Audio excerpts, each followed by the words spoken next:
Hello শিক্ষার্থীরা, নিশ্চয়ই তোমরা ভালো আছো। আজকে আমি চতুর্থ শ্রেণীর বাংলাদেশ ও বিশ্ব পরিচয় বইয়ের প্রথম অধ্যায় নিয়ে আলোচনা করব। আজকে আমাদের আলোচ্য বিষয় আমাদের পরিবেশ ও সমাজ। চলো আমরা আমাদের পরিবেশ ও সমাজ অধ্যায়টি অধ্যয়ন করি।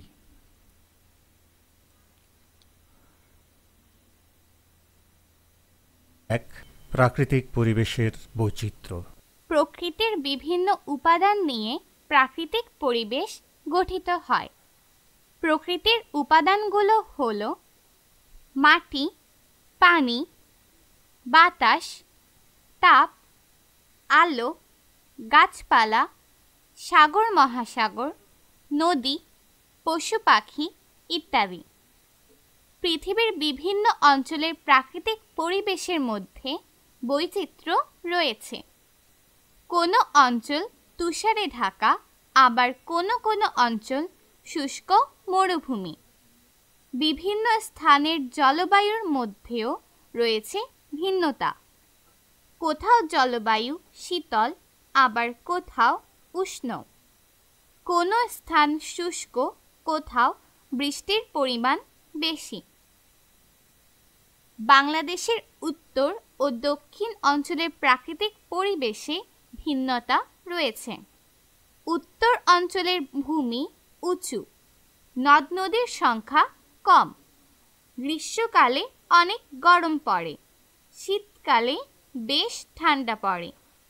আবার দেশের দক্ষিণ অঞ্চলের ভূমি নিচু, সেখানে অনেক নদী মিলিত হয়েছে।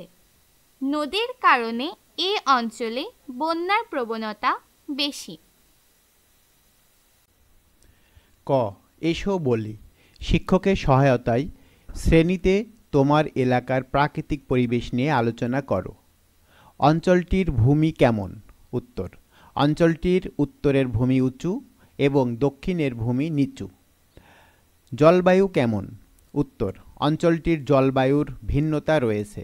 গ্রীষ্মকালে অনেক গরম এবং শীতকালে অনেক ঠান্ডা পড়ে। কোথাও বৃষ্টিপাত কম এবং কোথাও বৃষ্টিপাত বেশি হয়।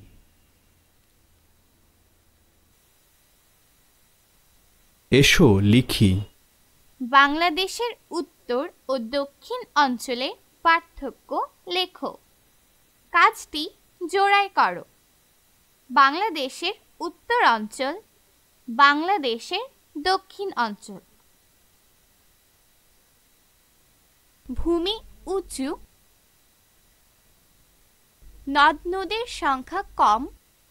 গ্রীষ্মকালে অনেক গরম পড়ে, শীতকালে বেশ ঠান্ডা পড়ে।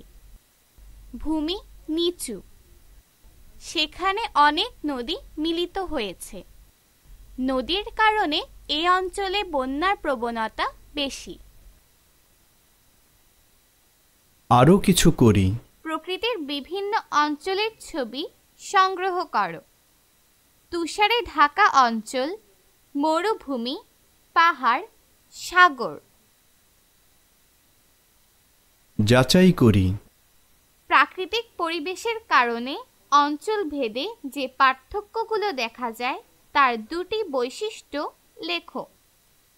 ২, সামাজিক পরিবেশের উপর প্রকৃতির প্রভাব। মানুষের সৃষ্ট উপাদান নিয়ে সামাজিক পরিবেশ গঠিত হয়, যেমন বাড়ি, বিদ্যালয়, খেলার মাঠ ইত্যাদি। একই সাথে সমাজের বিভিন্ন কাজ, যেমন কৃষি এবং পরিবহন ব্যবস্থাও সামাজিক পরিবেশের অংশ। আমাদের সামাজিক পরিবেশ প্রাকৃতিক পরিবেশের উপর নির্ভরশীল।